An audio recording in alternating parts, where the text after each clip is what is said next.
hột vàng nắng xây từ đậm tí hai bác ơi.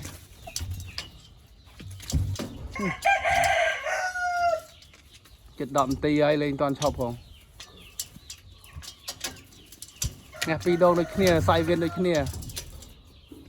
lôi em trai đôi kia ơi gió bong mà chấm mốc á mà chấm mốc rồi bây giờ hôm nay chết là cái tôi bây giờ hôm này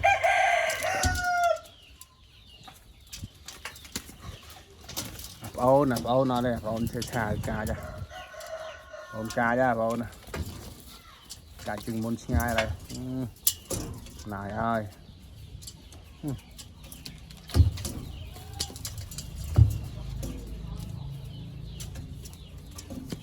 ê xài mờ đây giờ nhị đạm luôn ơi